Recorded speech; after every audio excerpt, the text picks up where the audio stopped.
네, 안녕하세요. 현재 온라인으로 전국 각지에서 2020년 한국고용정보원 4대 중점과제 추진성과 세미나를 함께 하고 있습니다. 먼저 앞 1세션에서 우리 광주에서 타가린 연구원께서 질문해 주셨는데, 토론자께서, 질의했는 내용에 발표자가, 답변하는 과정에서 질의 내용이 다 소화됐기 때문에, 미리 양해의 말씀을 드리겠습니다. 자, 그러면 이어서, 제2세션에서는 고용보험 사각지대와 플랫폼 노동에 대해서 이야기 나누겠습니다. 두 분의 발제자와 두 분의 토론자께서 좋은 발표와 토론을 해 주시겠습니다. 그럼 지금부터는 제2 종합 토론을 맡으신 좌장 한국고용정보원의 신종각 선임 연구위원님께 종합 토론의 진행을 요청드리며 마이크를 넘기도록 하겠습니다. 예, 방금 소개받은 신종각입니다. 이번 세션에 저희가 50분이 다 할애되어 있습니다. 우선 이 두 분의 발제자 한국고용정보원 인력수급전망팀 박진희 팀장님 플랫폼 고용보험 사각지대 발굴 및 분석 관련해서 발표를 해 주실 것이고, 그 다음 김준영 팀장님께서 플랫폼 노동자 근로실태와 정책과제 수도권 A시를 중심으로 토론해 주실 것입니다. 저희가 전체적으로 50분 할애되어 있습니다. 한 5분 늦었는데 발제자 한 분마다 15분의 발표 시간을 갖고 토론자 한 분마다 한 5, 6분 정도 토론하시면 나머지 한 5분 정도 질의응답 시간을 가지지 않을까 생각을 합니다. 그래서 먼저 우리 발표해 주실 이 박진희 팀장님 소개를 드리겠습니다.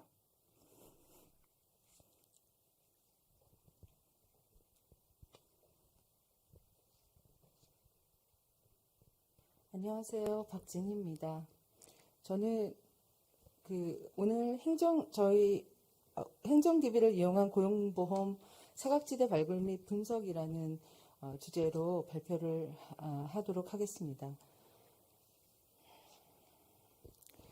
발표 순서는 서론에 이어서 고용 형태별로 일용, 특수형 형태 근로자, 자영업자 이렇게 고용보험 사각지대를 분석해 보고요. 그 다음에 고용보험에 가입해 있지만 실업급여를 받지 못하고 있는 실업급여 사각지대를 분석한 후에 결론을 도출하고 정책적 시사점을 제시하고자 합니다.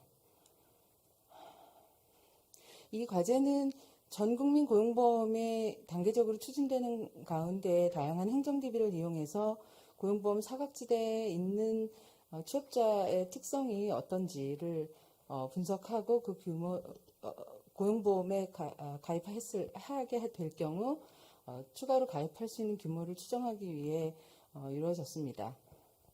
그동안 이제 고용보험 적용 대상 확대를 위해서 정부에서 다양한 정책들을 수행했는데요. 예를 들면 두루누리 사회보험료라든가 두루누리 사회보험료 지원 사업이라든가 일자리 안정자금 지원이라든가 이런 사업들을 추진했는데 그림에서 보시는 것처럼 2018년과 19년에 저소득층 중심으로 피보험자 취득자가 증가를 하고 있는 걸로 나타납니다. 그래서 상당히 이런 정책들이 고용보험의 사각지대를 해소하는데 기여하고 있다 이렇게 판단하고 있고요. 그리고 그 다음에는 이제 법 개정을 통해서 고용보험 사각지대가 해소되는 경우도 있는데 이런 경우에 이것은 2018년 7월부터 15시간 초단시간 근로자에 대한 고용보험이 적용 확대되면서 15시간 미만의 피보험자가 급증하고 있습니다. 이 그래프를 보시면 파란색 선인데요. 2018년부터 급증하고 있는 모습을 볼 수 있습니다. 그럼에도 불구하고 이제 특고 종사자나 자영업자 그리고 일용근로자 등은 여전히 소득 파악이 어렵고 그래서 그렇기 때문에 현재 상용근로자 중심으로 설계된 고용보험에는 가입하기 어려운 상황이긴 합니다. 제가 통계청의 경제활동 인구 부가조사 자료로 고용보험 사각지대가 어느 정도 있는지를 제가 구분을 해봤는데요. 고용보험 사각지대를 이제 법정 적용 제외 부분을 미적용 사각지대로 규정을 했고, 고용보험의 적용 제외 부분이 아닌데 가입하지 않은 사각지대를 미가입 사각지대로 구분해서 이렇게 구분을 해봤는데, 미가입 사각지대가 약 1,000만 명 정도로 추정이 됩니다. 그리고 고용 임금 근로자라 하더라도 고용 형태별로 고용보험 가입률은 상당히 큰 차이를 보이는데요. 특히 이제 비정규직 고용보험 가입률이 제도적으로 적용 제외되는 부분을 제외하더라도 절반 이상인 정도가 미가입 상태고, 특히 특수고용 형태 근로자는 9.6%밖에 가입을 하지 않고 있어서 상당히 그 고용보험의 사각지대가 크다 이렇게 볼 수 있습니다. 그래서 여기서는 저희가 이용할 수 있는 모든 그 행정 자료를 이용해서 각 고용 형태별로 종사상 지위별로 고용보험의 사각지대를 좀 발굴하고 이들의 특성 분석을 하고 사각지대 해소 방안을 제안하는 것을 목적으로 이 연구를 했습니다. 먼저 일용근로자의 경우에는 저희가 그 국세청 자료와 산재보험 자료, 산재보험 행정 DB와 고용보험 행정 DB를 결합해서 일용근로자가 고용보험에 가입하지 않은 사각지대를 구분했고요. 그리고 특수형태 근로자의 경우에는 최근에 그 긴급고용 안전지원금을 신청한 자를 중심으로 신청자 DB를 중심으로 분석을 했고, 그다음에 그것과 산재보험의 특고 종사자를 결합해서 특고 종사자의 특성을 분석했습니다. 그리고 자영업자는 고용보험 자영업자가 2012년부터 이제 도입됐는데, 그 이전부터 도입됐지만 실업급여를 수급할 수 있는 건 2012년이었기 때문에 2012년부터 운영되었던 고용보험 자영업자를 특성을 분석하고, 그다음에 자영업자와 관련한 소득을 파악하기는 어렵기 때문에 저희가 통계청의 가계금융복지조사 자료를 이용해서 자영업자의 그 소득 분포와 추가 가입 규모를 산정했습니다. 그리고 마지막으로 그 실업급여의 사각지대에는 고용보험에 가입했지만 실업급여를 비자발적으로 이직했더라도 실업급여를 수급하지 못하는 그 고용 불안정층이 어느 정도 되는지를 살펴보았습니다. 먼저 일용근로자의 고용보험 사각지대를 분석해봤습니다. 국세청의 소득을 신고한 일용근로자 중에 고용보험에 가입한 일용직 비중은 46.2% 정도고요. 이거는 일자리 기준으로 그렇습니다. 개인 기준으로는 이거보다 좀 더 높아서 53.1%가 고용보험에 가입하고 있었습니다. 그리고 일용근로자와 산재보험을 결합해본 일용직 고용보험 가입자와 산재보험의 일용직 근로자 행정 DB를 결합한 결과 고용보험 가입자 중에 산재보험에 신고되지 않은 일용직이 상당히 많았다라는 것을 확인했고요. 인당 기준으로 보면 산재보험 신고 일용직이 67만 4천 원인데 67만 4천 명인데 고용보험 신고 일용직 수 149만 8천 명보다 훨씬 적은 것으로 나타났습니다. 이 이유는 건설 일용직의 때문인데요. 건설 일용직은 자진 신고 방식을 택하고 있는데 산재보험, 고용보험 모두. 산재보험에는 자진 신고의 유인이 별로 없고 고용보험을 실업급여를 수급하기 위해서 자진 신고를 하기 때문에 고용보험에 훨씬 더 많이 일용근로자가 가입하고 있는 것으로 나타났습니다. 그래서 산재보험 가입자 중에 고용보험 미신고자는 한 30만 명 정도 되고요. 이 중 고용보험 적용 대상자는 174만 명으로 조사되고 있고, 추정되고 있고, 그 다음에 가장 높은 건설업을 제외하고는 가장 높은 직종이 운수업이었습니다. 산업이 운수업에서 가장 높았습니다. 그래서 산재보험을 이용해서는 일용근로자의 사각지대를 추정하기가 어렵기 때문에 국세청 자료를 이용해서 분석한 결과 한 49.9% 정도가 국세청 일용근로 신고소득을 한 사람 중에 50% 정도가 고용보험에 가입하고 있는 것으로 나타났습니다. 소득 70만 원 기준으로 70만 원을 고용보험 최소 가입 기준으로 봤을 때 일자리 기준으로 45.4% 정도가 고용보험에 추가 가입할 수 있을 것 같고요. 개인 기준으로는 58.3% 정도 가입할 수 있어서 그 일자리 기준보다는 개인 기준, 소득 합산을 통한 개인 기준으로 고용보험을 적용하는 경우에 사각지대 해소 효과가 더 크게 나타나는 걸로 확인됐습니다. 다음 특고 근로자입니다. 특고는 저희가 긴급고용지원금 신청자 분석을 했는데요. 신청자 중 특고와 프리랜서가 한 59만 명, 영세 자영업자가 한 110만 명 정도 됩니다. 그 직종별로 보면 보험 설계사 직종이 가장 많았고요. 영세 자영업자로 신청한 직종은 그 콘크리트 믹서 트럭 운전자, 캐디 뭐 이런 부분에서 좀 높게 나타났습니다. 근데 이 중에서 고용보험 설계사 중에 특고로 신청하지 않고 영세 자영업자로 긴급고용안정지원금 신청한 비율이 11.8% 정도 됩니다. 그러니까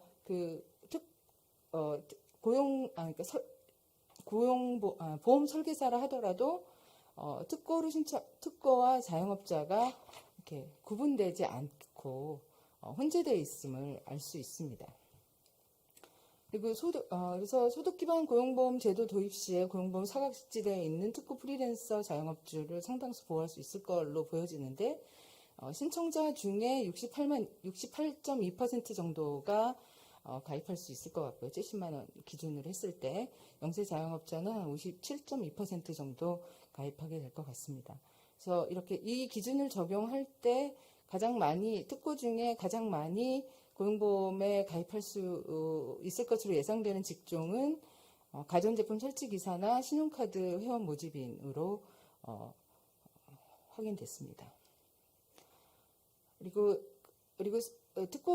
긴고지 신청자와 산재보험의 특고 가입자를 결합해서 분석한 결과 산재보험 특고 가입자 중에 긴고지 신청자는 약 한 10% 정도 되는데요. 10.5% 정도가 특고 산재보험에 가입하면서 긴고지를 신청한 걸로 보여집니다. 근데 이 중에서도 산재보험에 특고로 가입했지만 긴고지에는 자영업자로 신청한 그 비중이 한 16% 정도 돼서 특고 내에 자영업자와 그리고 자영업자 내에 특고가 이렇게 혼재되어 있는 것을 확인할 수 있습니다. 자영업자 고용보험에 대해서 말씀드리겠습니다. 자영업자는 아까 말씀드린 대로 전체 우리 자영업자의 0.5% 정도만 고용보험에 가입하고 있고요. 그리고 2012년 실업급여를 지원받을 수 있을 때 급격하게 증가한 이후 현재까지 증가를 하고 있습니다. 자영업자 고용보험 가입을 하고 있는 사람들이 어떤 일을 하고 있는지를 보니까 대부분 순수한 자영업자라기보다는 특고 또는 특고를 포함한 비정규직 근로자가 상당히 포함되어 있는 것으로 판단됐습니다. 제조업 같은 경우에는 용역 근로자들이 좀 많이 들어가 있고요. 도소매 같은 경우에는 뭐 순수한 자영업자도 있지만 가전제품 설치 기사라든가 뭐 배송하는 그런 근로자들이 혼재돼 있고, 운수업은 뭐 화물 운전 기사라든가 이런 부분에서 들어가 있고, 정보통신업은 용역 근로자들이 많이 들어가 있는 걸로 나타납니다.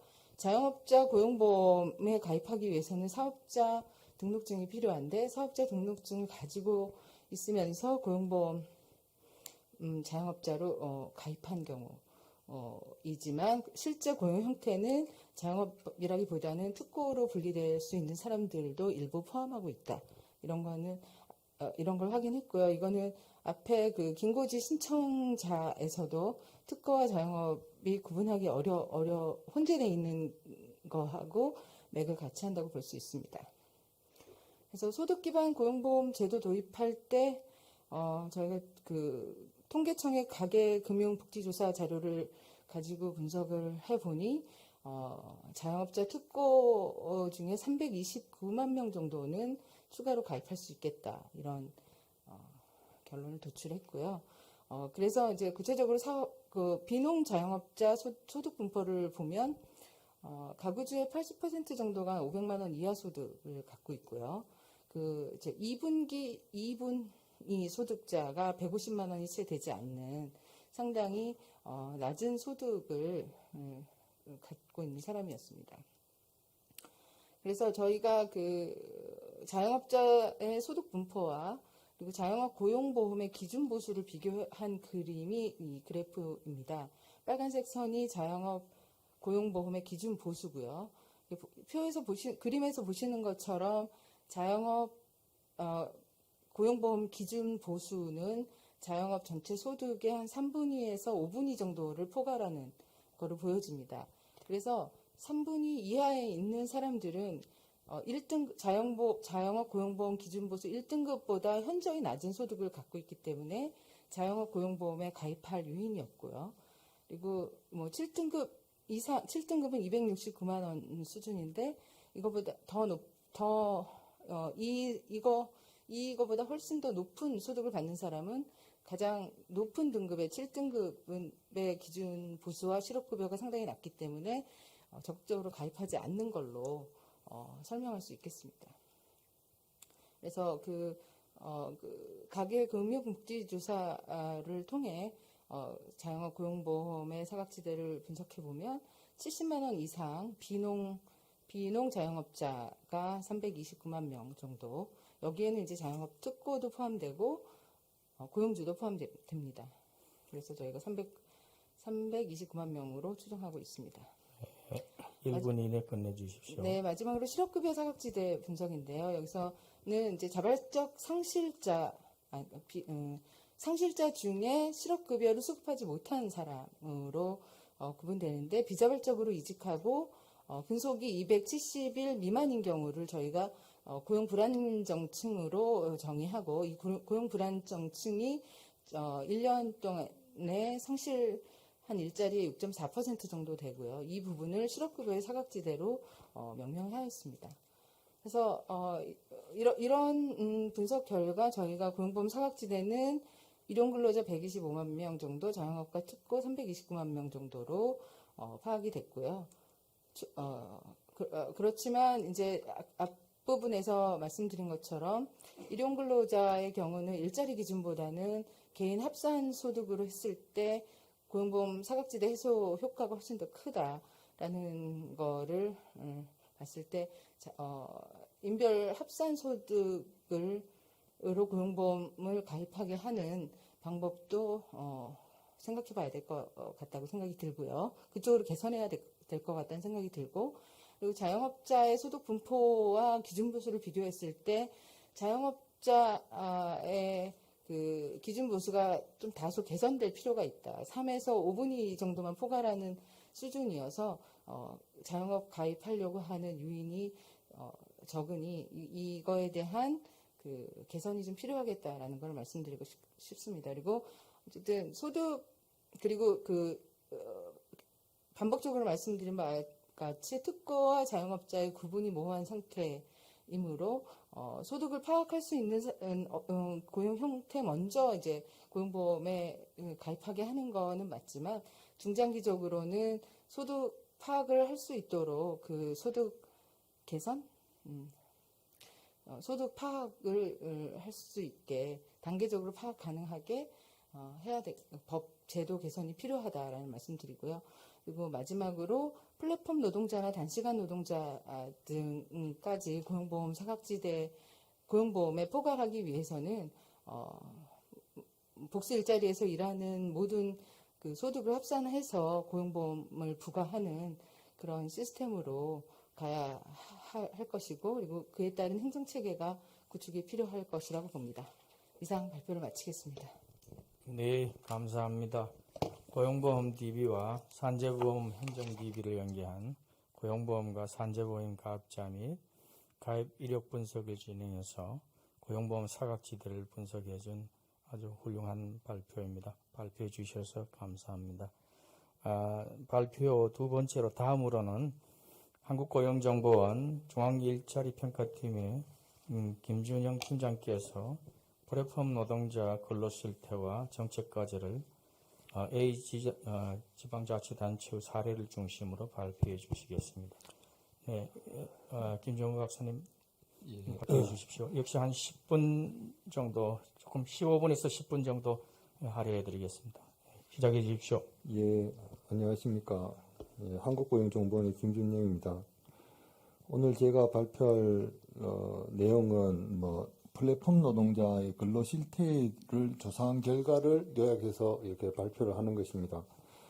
최근에 플랫폼 노동에 대해서 아주 좀 정책적으로는 물론이고 사회적으로도 일반 국민들 사이에서도 관심이 높은 것 같습니다. 그 이유를 생각해 보면 아무래도 플랫폼 노동자들이 음식 배달이나 대리운전처럼 우리 일상 속에서 자주 접하는 분들이기 때문에 특히 그분들에 대해서 좀 관심이 사회적으로도 높지 않느냐 이런 생각이 듭니다.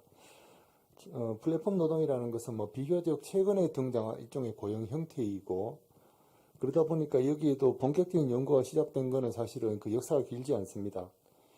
지금까지 우리나라에서 플랫폼 노동자에 대해서 최근에 많은 연구가 이제 이루어지고 있는데 연구들이 대체로 사회 안전망과의 어떤 플랫폼 노동과의 관계, 그다음 노동 통제, 인권, 그리고 또 플랫폼 노동자의 규모가 얼마나 되는지 이쪽에 이제 주로 초점이 맞춰서 연구가 진행되어 왔고, 정작 플랫폼 노동자들이 근로 실태에 관한 어떤 연구들은 사실 그렇게 지금까지 많이 이루어지지 않았습니다. 오늘 제가 발표드릴 내용은 다소 한계는 있긴 하지만 수도권의 A시, 말씀드리겠습니다. A시라는 게 성남시입니다. 성남시의 어떤 플랫폼 노동자 근로 실태를 중심으로 조사한 결과이기 때문에 기존의 어떤 연구에 좀 기여할 수 있는 부분이 있지 않을까라고 생각을 합니다.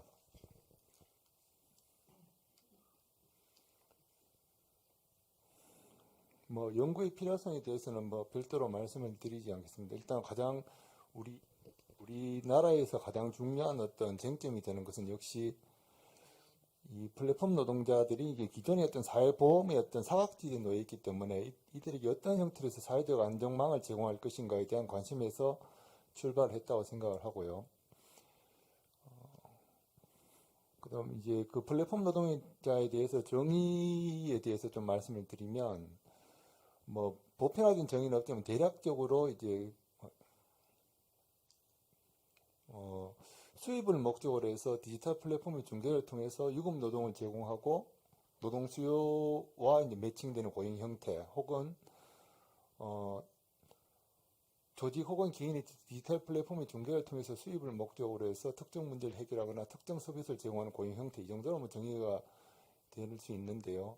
가장 최근에 와서는 작년 일자리위원회에서 플랫폼 노동에 대한 정의가 아주 좀 구체적으로 이루어졌습니다. 그 제일 마지막에 보시면 크게 4가지 정도 이 조건이 모두 충족을 해야지만 플랫폼 노동이라는 것이 이제 하나의 이제 정의가 제안이 되었는데, 그것은 일단 첫 번째로는 디지털 플랫폼을 통해서 거래되는 서비스 또는 가상재화를 생산한 노동이어야 된다는 조건과, 두 번째로는 디지털 플랫폼을 통해서 고객이나 일거리를 얻어야 한다는 조건, 세 번째 플랫폼이 노동의 대가를 중개해야 하고, 네 번째 플랫폼에서 연결되는 일자리가 불특정 다수에게 열려 있어야 된다는 건데, 제가 생각할 때 이 중에서 세 번째와 네 번째가 아주 좀 중요한 어떤 플랫폼 노동의 정의와 관련된 거라고 생각합니다. 세 번째, 노동의 대가를 플랫폼이 중개해야 된다는 것은 플랫폼이 단순하게 어떤 중개 기능뿐만이 아니라 좀 능동적으로 시장에서의 능동적인 역할을 한다는 것을 좀 강조하는, 그래서 일종의 어떤 사용자로서의 어떤 역할을 한다라는 그와 관련되어 있는 개념이라고 생각이 들고요. 네 번째 같은 경우에도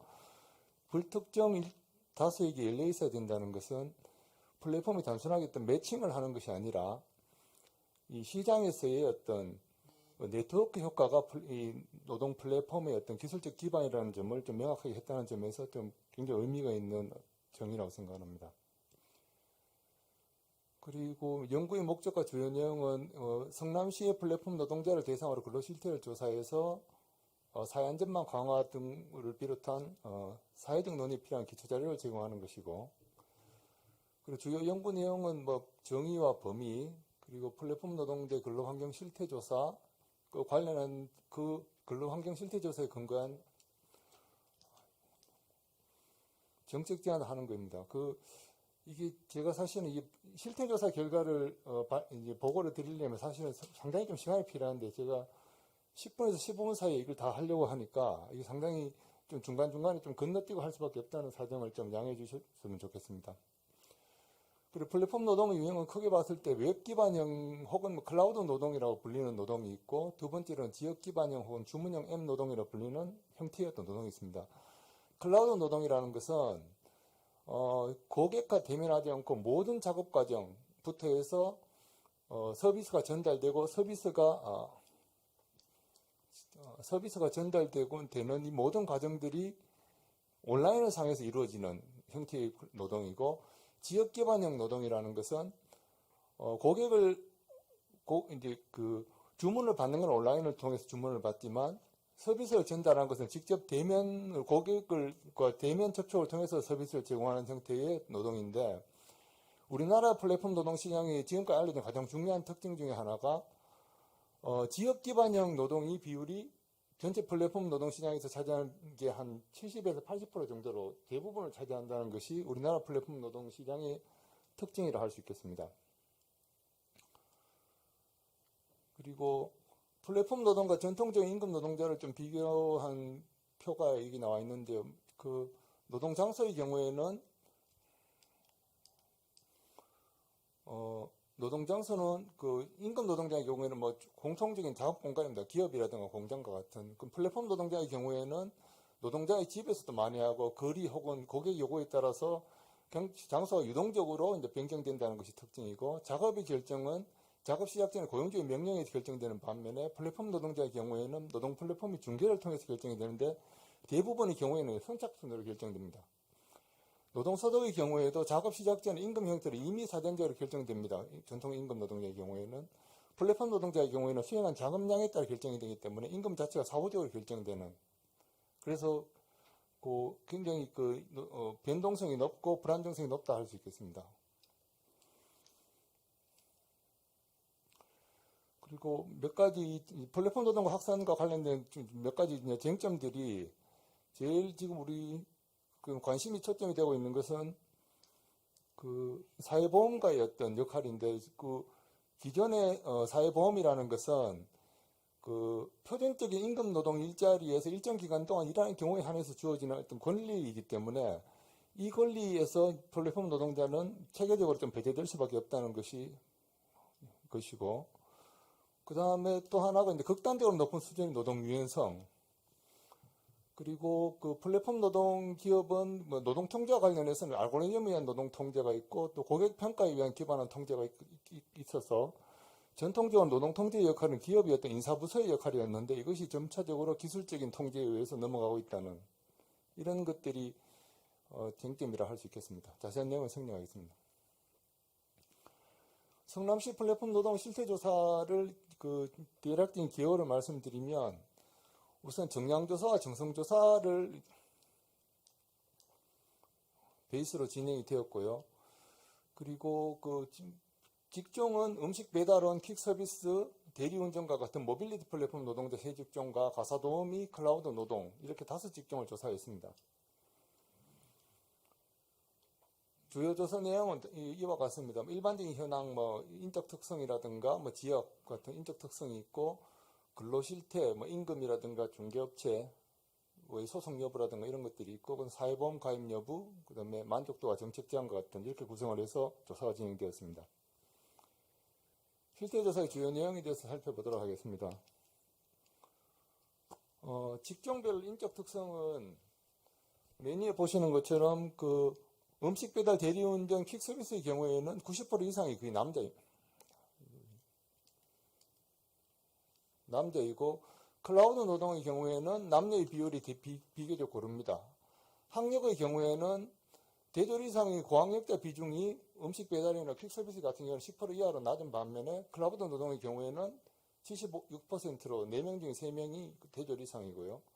연령의 경우에도 클라우드 노동의 경우에는 20대와 30대의 비중이 대략 한 80% 이상으로 젊은 층의 비중이 높은 반면에 대리운전과 퀵서비스 경우에 40대 이상의 비중이 높습니다. 반면에 모빌리티 플랫폼 노동 중에서도 음식 배달의 경우에는 비교적 젊은 층의 비율이 좀 높다는 것을 확인할 수 있습니다.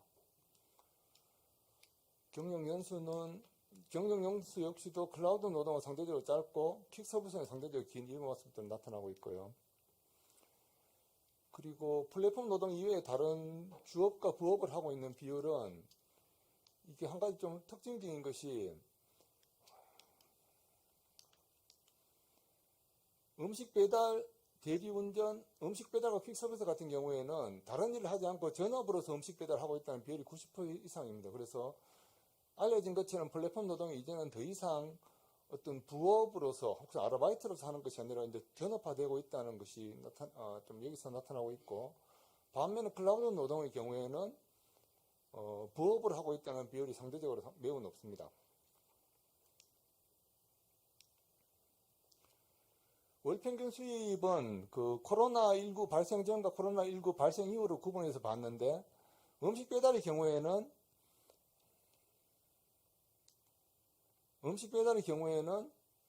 코로나19 발생 전에 259만 원에서 270만 원으로 한 10만 원 정도 증가한 반면에 대리운전과 퀵서비스는 상대적으로 큰 폭으로 감소를 했습니다. 월평균 비율은 월평균 비용은 퀵서비스가 상대적으로 가장 높고 대리운전, 음식 배달의 순이었습니다. 그리고 플랫폼 노동으로 버는 수입이 가구 총수입에 차지하는 비율은 음식 배달, 대리운전, 퀵서비스가 각각 좀 50% 이상으로서 아까 봤던 것처럼 상대적으로 전업 가구 수입에서 플랫폼 노동으로 버는 수입이 차지하는 비중이 50% 이상으로 상당히 좀 높은 수준이라는 것을 좀 알 수 있습니다. 하루 평균 근로일은 주당 근로일은 모든 세 유형의 플랫폼 노동 모두가 6일 이상으로 응답을 했고, 특히 퀵서비스 음식 배달은 6.4일 이렇게 응답이 왔습니다. 1일 평균 근로시간은 총 근로시간으로 보면 음식 배달이 하루 평균 10.9시간, 퀵서비스가 10.2시간 이렇게 나왔고요.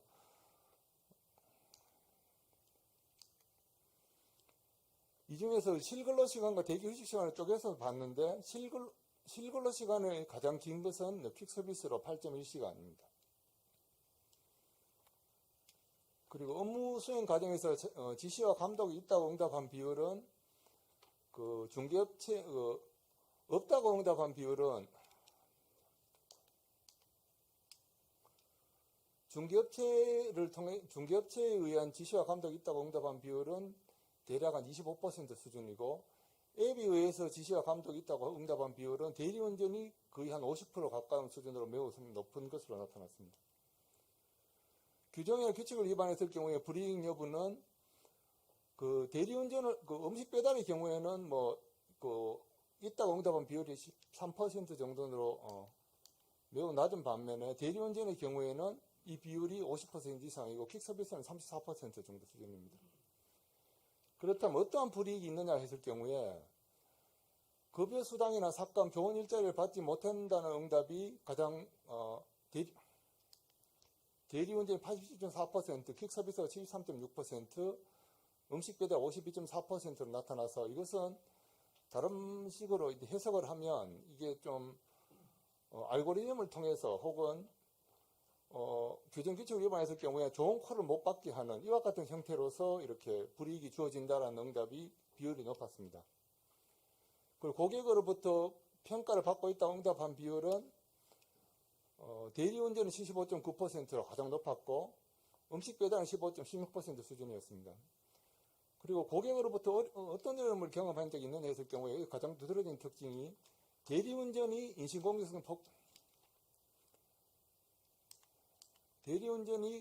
가장 높습니다. 인신공격성 폭언이나 폭행, 회사업체 알려겠다는 위협, 낮은 평가를 보이겠다 위협 이런 식으로 제일 높아서, 이게 아무래도 취직을 상대로 하는 직종의 특성상 이런 것들이 좀 나타나지 않을까 싶고요. 그 부당한 대우에 대해서 어떻게 대처했는지 했을 경우에 거의 대부분이 사실은 별다른 대처를 하지 않고 있습니다. 그냥 참고 넘어갔다가 대부분을 차지하고 있습니다. 그 다음에 4대 보험 가입 현황에 대해서 살펴보면 산재보험의 경우에는 가입을 했다는 응답 비율이 퀵서비스가 20% 정도로 높은 이고 음식 배달과 대리운전은 각각 15%, 14% 수준으로 상대적으로 한 20%가 채 못 미치는 이런 수준이고요. 고용보험 가입했다는 비율은 이보다 더 낮습니다. 건강보험과 국민연금은 생략하고요. 그렇다면 산재보험과 고용보험 어떤 경로로 가입했느냐 했을 경우 이거는 그 가입했다 응답한 사람을 대상으로 물은 건데 음식 배달의 경우에는 현재 일하고 있는 앱을 통해서 가입을 했다는 비율이 거의 100% 조사가 되었고 대리운전의 경우에는 현재 플랫폼 회사 이외의 다른 일자리를 통해서 가입을 했다는 비율이 90% 이상이었고 퀵서비스의 경우에는 한 5% 정도가 현재 일하고 있는 플랫폼 회사를 통해서 가입했다는 것이 산재보험의 가입 경로이고 고용보험도 이와 유사한 결과를 얻었습니다. 그리고 업무 수행 중에 사고 경험은 뭐 있다가 음식 배달과 퀵서비스가 거의 60% 수준이고 사고가 났을 경우에 부상과 치료비를 어떻게 마련했느냐 응답에 대해서는 본인 부담이 뭐 80%, 85%, 75% 수준으로 뭐 대부분을 차지한 것으로 나타났습니다. 그리고 플랫폼 노동을 하고 있는 이유에 대해서는 뭐 예상했던 것처럼 일거리를 구하기 쉬워서 그 다음에 생활비나 당장 수입이 필요해서의 비중이 높았고 또 상대적으로 일하는 시간을 자유롭게 선택할 수 있어서의 비중도 비교적 높은 이와 같은 특징들을 이와 같은 결과를 얻었습니다. 클라우드 노동은 제가 자료로 생략하겠습니다. FJ의 결과도 자료로 대신하도록 하고요. 그래서 마지막으로 몇 가지 이제 정책 법률 조사 결과에서 얻어진 정책 과제에 대해서 이제 간단하게 몇 가지 설명을 드리자면 이것은 이제 한 가지 좀 말씀드릴 것이 자치단체의 어떤 입장에서 이제 정책 과제를 제안하는 것이기 때문에 이게 좀 중앙정부 입장과 좀 차이가 있다는 것을 좀 말씀을 드리겠습니다. 우선은 가장 좀 기본이 돼야 되는 것은 중앙정부가 추진하고 있는 사회안전망 확대에도 이제 존재할 수밖에 없는 사각지대를 좀 발굴하고 지역 특성에 맞는 어떤 보완이나 지원책을 모색하는 것이 자치단체 역할이어야 돼야 된다는 생각이고요. 무엇보다 첫 번째 기본이 돼야 될 것은 보편적인 노동 기본권을 확대하는 것인데 자치단체 수준에서는 뭐 입법을 할 수 없기 때문에 관련 조례를 좀 만드는 형태로서 일단 이와 같은 법률적인 근거를 만드는 것이 필요하다는 생각이고요. 그리고 두 번째로는 플랫폼 노동자의 조직화와 이익단체를 결성하고 지원하는 것인데 가장 기본적인 것은 플랫폼 노동자의 자조 모임을 좀 지원하는 이게 지금 경기도에서 하고 있는 것과 같은 경기도 취약노동자 조직화 지원 사업이 좀 참고가 될 것 같고요.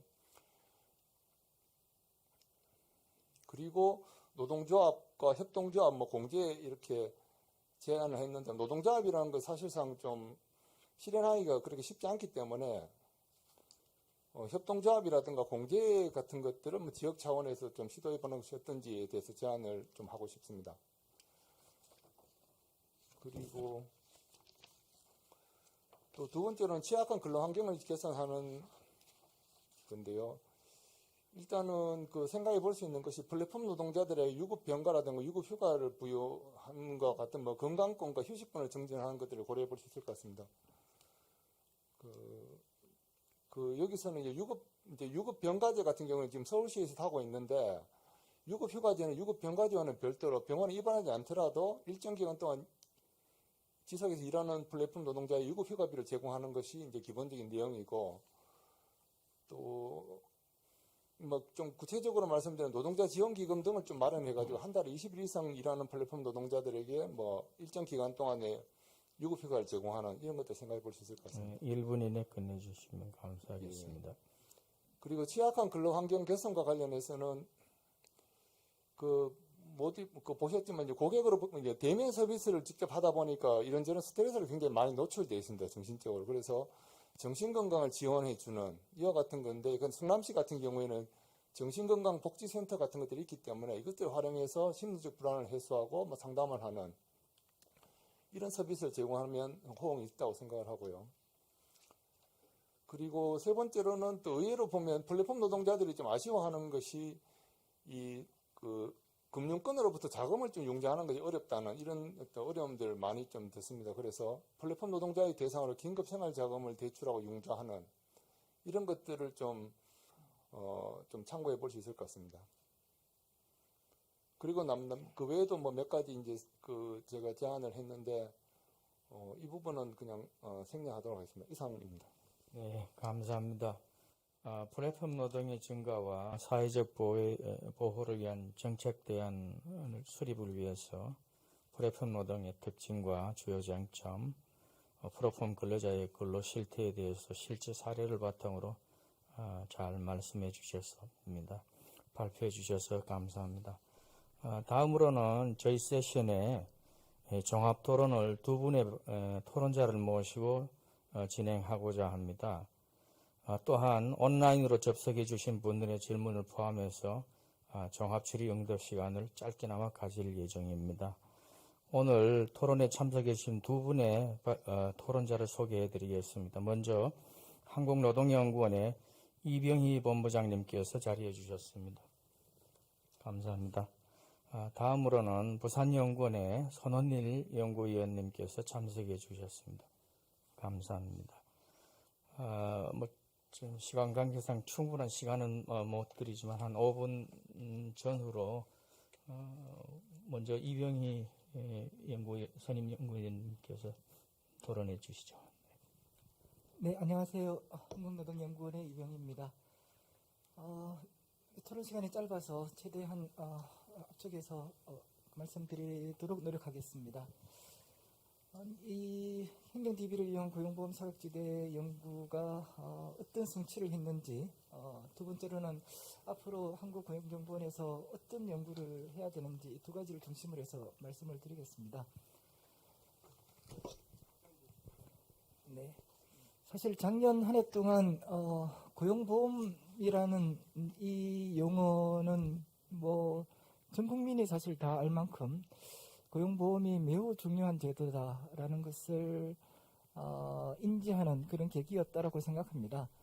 고용유지지원금이나 실업급여처럼 고용보험 혜택이 왜 이렇게 6.2 동안에 중요한가, 또 큰 역할을 하는가를 많은 국민들이 알게 되었고, 또 한편으로는 이 고용보험이 왜 절반밖에 취업자를 보호하지 못하나, 특히 이 종속계약자, 뭐 용어가 여러 가지죠. 노무제공자, 특고, 프리랜서, 뭐 이렇게 이분들을 왜 고용보험의 보호를 받지 못하나, 그 한계를 어떻게 극복할 것인가. 결국 작년 5월 대통령께서 사실 연구자들의 생각 이상으로 아주 큰 이야기를 하셨습니다. 모든 일하는 사람이 고용보험의 혜택을 받도록 하겠다라는 그런 선언이 있었고, 근데 이제 그런 선언을 이제 추진하려면 결국 도대체 이 현실이 어떤지, 도대체 고용보험 사각지대를 어떻게 발굴할 것인지에 대한 기초 연구가 필요한데, 이 박진희 박사님을 비롯한 여러 뛰어난 연구자들이 시행한 연구는 거기에 대해서 매우 중요한 몇 가지 발견들을 제시하고 있다고 생각합니다. 하나는 이 근로자 가운데에서도 고용보험에 가입하고 있지 않은 일용직, 뭐 조사통계에서는 임시직까지도 포함하겠죠. 이 상당수는 대부분 국세청 소득세를 신고하고 있다라는 사실. 두 번째로는 이 산재보험 적용을 산재보험에서 관리되고 있는 특수형태 근로종사자, 당연히 이분들은 특고일 텐데, 이분들이 1차 긴급고용안정지원금을 신청할 때 15% 가까이는 영세자영업자로 신청했다라는 사실이죠. 행정적으로 특고와 영세자영자를 엄격히 구분하지 않는 운영상의 문제도 있겠지만, 이 지위 판단이라는 것은 별도로 이루어져야 된다라는 그런 지적을 주시는 거라고 생각합니다.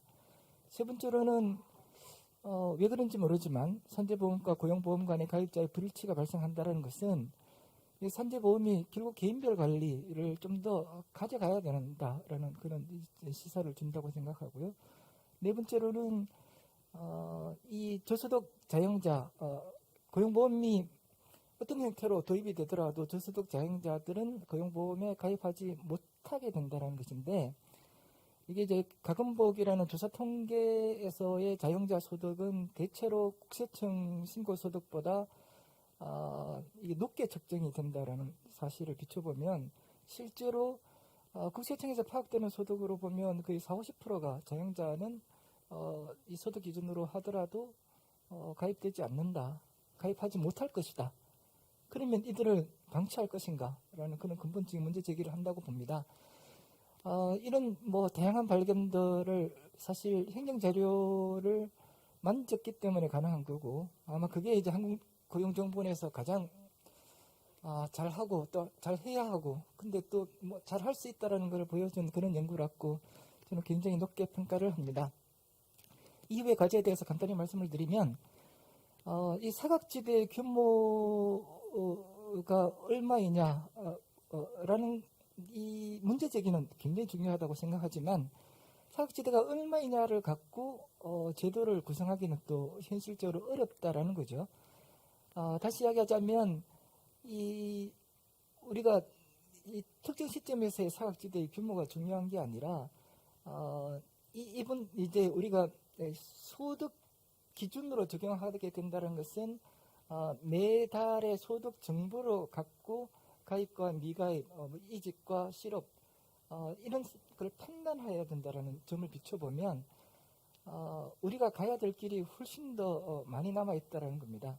작년 연말에 공표된 전국민 고용보험 로드맵이 사실 이 소득 기반 고용보험이라는 우리가 가야 될 큰 방향을 제시를 하고 있지만, 그 방향이 어떻게 구현될 것이냐는 이제 이 소득 파악을 제대로 좀 해보자라는 정도까지만 나가고 있는 것이고, 결국 사각지대 규모는 사실 월별 이게 일자리별로 합산 소득을 할 것인지 또는 개인별로 합산 소득을 할 것인지 등등에 따라서 사각지대 규모는 당연히 이 제도 설계에 따라서 달라질 수도 있는 것이고, 또한 우리가 들여다보지 않은 소득세 자료, 국세청 자료죠.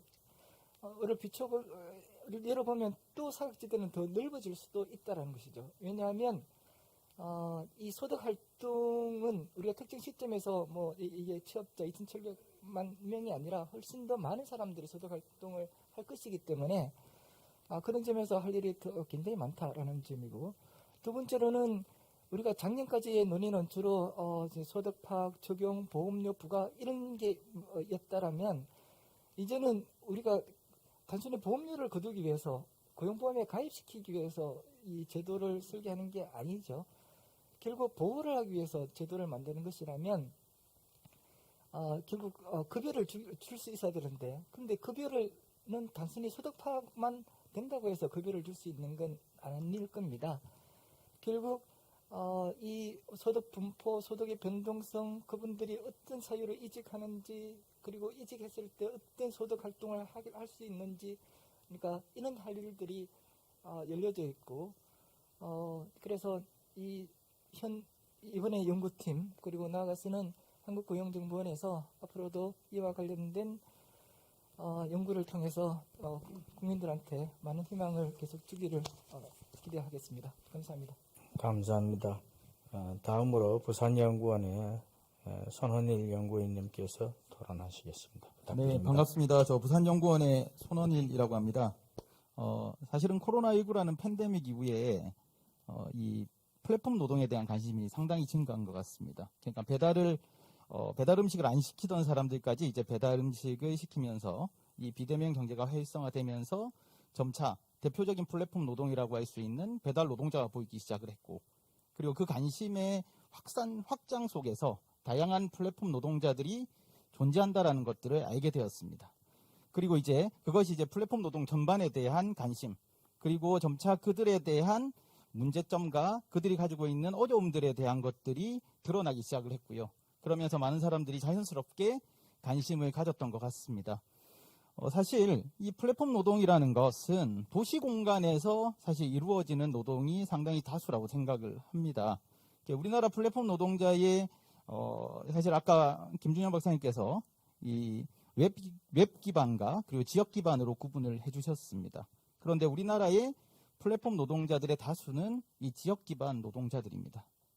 그렇다 보니까 본인이 이 노동에 대한 공간에서의 제약이 존재합니다. 즉, 그 특정 지역을 중심으로 이 플랫폼 노동이 이루어지고 있습니다. 그런 면에서 이 플랫폼 노동은 사실 도시라는 공간, 즉 지방 정부 차원에서 관심을 가져야 되는 굉장히 중요한 노동 정책의 영역이라고 생각을 하고요. 그런 측면에서 이번에 김준영 박사님께서 이 방향을 내주셨고, 그리고 지방 정부 차원에서 그렇다면 플랫폼 노동자들을 보호하기 위해서, 그리고 그들의 권리를 지켜주기 위해서 무엇을 해야 될 것인가에 대한 방향을 제시해 주셨다는 면에서 저는 굉장히 의미 있는 연구라고 생각이 들고요. 그리고 이런 연구들이 각 지방 정부 차원에서 그리고 도시 공간 차원에서 다양하게 이루어질 필요가 있고, 그것들이 지속적으로 축적될 필요가 있다라는 생각을 하게 됐습니다. 사실 그동안 노동정책이라 하면 이 중앙정부의 사무로만 인식되어 왔던 것이 사실입니다. 그런데 점차 이 중앙정부의 입법화 과정에 사실은 시간이 많이 걸립니다. 그리고 다양한 이해관계자들의 이해관계가 조정되는 과정에서 사실은 원래의 입법적 취지와는 다른 방향으로 좀 바뀌기도 합니다. 그런 면에서 온전하게 그들을 보호하고 신속하게 보호 조치를 취해갈 책임이 저는 지방정부에 있다고 생각이 듭니다. 그런 면에서 최근 들어서 이제 지방정부 차원에서 다양한 노동정책들이 구상되고 있고 실행이 되고 있습니다. 제가 있는 부산에서도 사실은 이 플랫폼 노동에 대한 관심이 있었고요. 그래서 저도 이제 작년 5월부터 한 5개월 정도 부족하지만 이제 플랫폼 노동자 실태 조사를 수행을 했었습니다. 그래서 그 연구를 수행하는 과정에서 사실은 김준영 박사님께 많이 또 도움도 받고, 그리고 같이 의논도 많이 드리고 했었던 기억이 이 자리에 오니까 다시 좀 나는데요. 그래서 이제 연구를 하면서 제가 이제 고민했던 것들, 그리고 생각했던 것들을 중심으로 향후 이 플랫폼 노동과 관련해서 이 지방정부 차원의 연구에서 그렇다면 어떤 것들이 좀 고려돼야 될까 한 3가지 정도로만 압축적으로 좀 전달해 드리고 저는 마무리를 좀 하고자 합니다. 첫 번째는 사실은 플랫폼 노동자라고 하지만 그 속에는 굉장히 다양한 직업들이 존재합니다. 대리, 그리고 배달, 그리고 가사 등등등 굉장히 다양한 직업군들이 존재하기 때문에 사실은 그분들의 특성들이 다 다릅니다. 그래서 저는 이 직업이나 직종별로 좀 더 세밀하게 플랫폼 노동에 대한 관심을 가지고 연구가 좀 이루어질 필요가 있고요. 그리고 제가 이제 부산 지역 실태 조사를 했던 고민 중에 하나는 뭐냐면 수행하는 과정에서 했던 고민은 과연 부산이 어떤 부분이 전국과 다를까? 근데 이제 비교가 좀 어려운 겁니다. 다른 지역에서는 어떻게 결과가 나왔을까 이런 것들이 잘 없다 보니까, 그래서 저는 다양한 직종과 그리고 지역적 범위의 다양성을 가지고 이 플랫폼 노동에 대한 실태 조사, 그리고 노동자들의 상태에 대한 조사들이 좀 광범위하게 지속적으로 좀 이루어질 필요가 있다고 생각이 듭니다. 그리고 두 번째는 사실은 이게 유행에 따라서 일시적으로 이루어져서는 안 되는 연구라고 생각이 듭니다. 왜냐하면 이 플랫폼 노동은 현재도 굉장히 계속해서 확산되고 있고요. 계속해서 새로운 유형으로 나타나고 있습니다. 그리고 뿐만 아니라 기존의 특고직이 이 플랫폼 노동으로 변화되어 가고 있습니다. 그런 것들을 봤을 때 이 플랫폼 노동이라는 것이 단지 현재 얼마 존재하지 않는 노동자의 유형일 것이냐, 저는 그렇지 않다고 생각을 합니다. 향후에 더 확산될 가능성이 많은 노동의 유형이다. 그렇기 때문에 그 과정들을 초기부터 추적하고 그리고 그것들을 계속해서 모니터링해가는 연구들이 축적되는 노력들이 필요하다고 생각이 듭니다. 그리고 마지막으로 3번째는 이 플랫폼의 고도화입니다.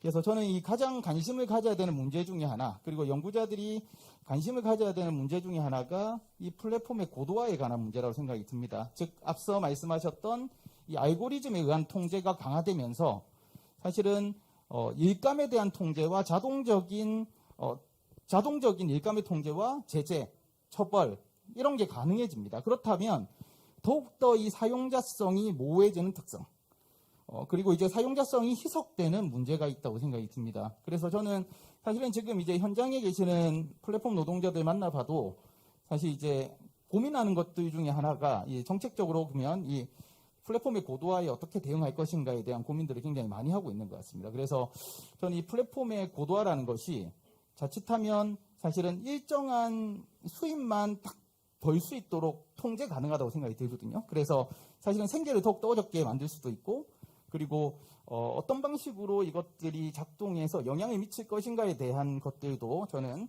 향후에 지속적으로 좀 고민해봐야 되는, 연구자들이 고민해봐야 되는 문제 중에 가장 중요한 문제라고 생각이 듭니다. 아무튼 굉장히 저는 지방정부 차원에서 이 플랫폼 노동 그리고 노동정책이라는 것이 생산되는 것들이 굉장히 반가운 사람 중에 한 사람입니다. 그래서 이번 연구를 저도 이제 보면서 굉장히 감사한 마음이 들었고, 아무쪼록 많은 연구자들이 이 플랫폼 노동에 대한 관심을 가지고요. 그리고 지속적으로 그런 축적된 연구 성과물들이 모일 수 있는 공간이 있었으면 좋겠다라는 생각을 말씀드리면서, 예, 저는 이만 마무리하겠습니다. 짧지만 두 분의 발표자께서 1분 이내로 토론문에 대해서 짧게 발표해 주시면 감사하겠습니다. 유익한 토론해 주셔서 감사하고요. 올해 저희가 이제 사각지대 규모가 어느 정도고 그 사각지대에 있는 사람의 특성이 어느 정도인지를 밝혔다면, 이제 향후에는 이제 고용보험 제도가 이들을 포섭했을 때 어떻게 잘 운영될 수 있을지에 대한 연구가 구체적으로 진행돼야 된다고 봅니다. 그래서 전문 기관을 넘어서 같이 협업해서 좋은 연구 성과를 향후에도 냈으면 좋겠습니다. 감사합니다. 예, 김준영 박사님 짧게 답변해 주시죠. 예, 특별하게 드릴 말씀이 없는데 일단 뭐 다 아주 타당한 지적을 해주셨다고 생각을 하고요.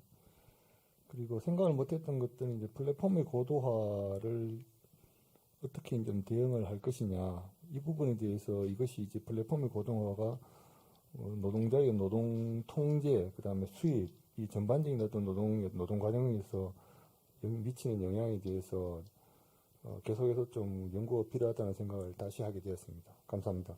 네, 감사합니다. 저희가 시간 관계상 충분한 토론과 발표 시간을 드리지 못해서 죄송하게 생각합니다. 먼저 고용보험 사각지대 발굴과 과제를 발표해 주신 우리 박진희 박사님과 토론해 주시는 이병희 박사님은 고용보험 분야의 우리나라 최고의 전문가이십니다. 그리고 김준영 박사님 플랫폼 노동에 대해서 우리나라 최초로 한 45만 명에서 58만 명인가 한 50만 명 전에 숫자로 이렇게 추정을 해주신 최초의 연구를 제시해 주신 분이십니다. 이번 세미나에 발표와 토론에 참가해 주신 저명한 우리나라 최고의 연구자들과 온라인으로 참여해 주신 청중들께 다시 한번 감사드립니다. 감사합니다.